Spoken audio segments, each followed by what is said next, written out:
Today we're here to speak with Emma Humphreys about what she does in her class to create an environment where students get real-world experiences in her Rethinking Citizenship course.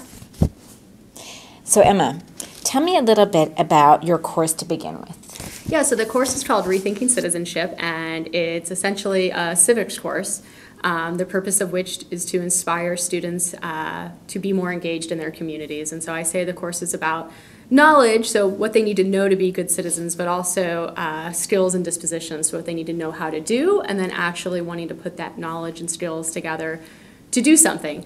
And I work at the Bob Graham Center for Public Service, and so it was interesting when I first started putting together the course. Senator Graham would call me and say, "Emma, how are you going to teach civics online?" And my response would always be, "Well, I'm not sure yet, but I'll figure it out." And what I've learned over time is that you don't have to teach everything online. In an online course, the online space is where you go to, yes, to learn some information and to report and to get credit, but all the learning doesn't have to take place there. A lot of it can take place out on campus or out in the community or really anywhere. And that's what you've really done beautifully. You've created a course where students get to have these real-world activities that really bring to life what it is they're learning in the course. Can you describe your favorites? Yeah, so we call those missions. I was trying to get away from things like assignments, right? So the assignments for the course are called challenges, and then those experiential components are called missions. And they're ranked level 1, 2, or 3 based on the degree of difficulty, effort, time, etc. So a level 1 mission might be something like simply writing a letter to your congressman. A level 2 might be actually going and visiting a city council meeting, and then a level 3 could be organizing a service learning project or campaigning. And so those level 3s tend to be my favorite just because of how involved they are and because what students get out of it. And so as we know from our own lives, the more you put into something, usually the greater the reward is going to be. And so if they actually volunteer on a campaign, they might be really nervous about that and not so sure of it, and then they do it and they come back and they say, "I'm going to do that again," right? So those tend to be my favorite, the ones where they really have to get out there and maybe do some planning before they go out and do whatever it is.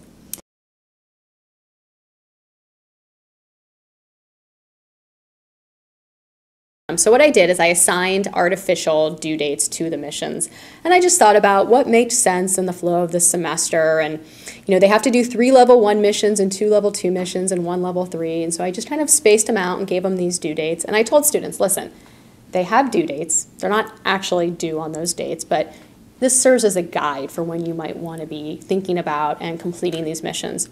And then, because I gave them due dates in our learning management system in Canvas, they come up on their to-do list on that right side of the screen, and so students can look and say, "Oh yeah, maybe I should start thinking about getting a mission done."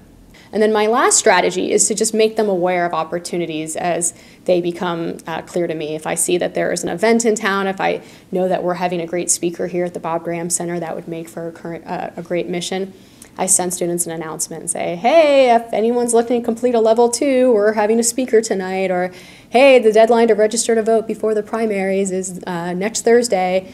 If you want to do that and get credit for a mission, jump on that, go on TurboVote or go down to the Supervisor of Elections office," and give them as much information as I can. I try not to handhold. It's ultimately up to them to plan and execute their missions, but I'm going to facilitate that as much as I can.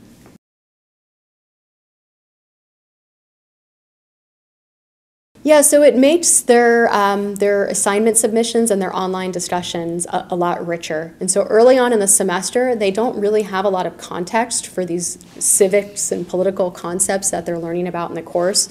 So they're doing the readings and they're listening to my little weekly constitutional videos, and they're learning about the 3 branches and they're learning about federalism. But they don't really have any real-world meaning to assign to those concepts. And so you can see in their discussions or in their assignment submissions that their understanding is sort of superficial, and they're just sort of maybe repeating what they heard or they read. And then they start completing their missions, and you see that their discussions become richer, what they're turning in becomes richer, because now they're able to draw upon actual experiences. They're able to make more sense of these concepts because they've done something related to these concepts. And so absolutely, as the semester goes on, and especially the students who are a little bit ahead of the game and they want to get those missions done sooner, they want to get them done earlier in the semester, you see that their work starts sort of leveling up earlier in the semester than their peers who put off those missions till the last minute.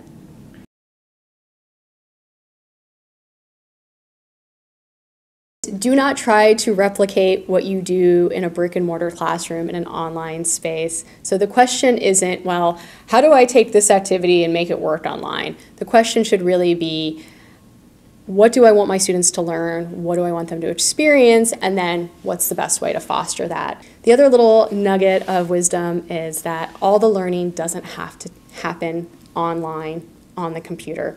Sure, they have to report, prove, reflect, document, etc. The online spaces where they always need to go and get credit for their learning or to prove their learning or document their learning, but all the learning doesn't have to happen there. Sure, a lot of it will, and you'll put articles up there and you'll have videos and all sorts of things, and discussion is a great learning activity and that happens online, but there's no reason why they can't shut that computer down and go out into the world and have some real experiences. And so get away from the computer every now and then.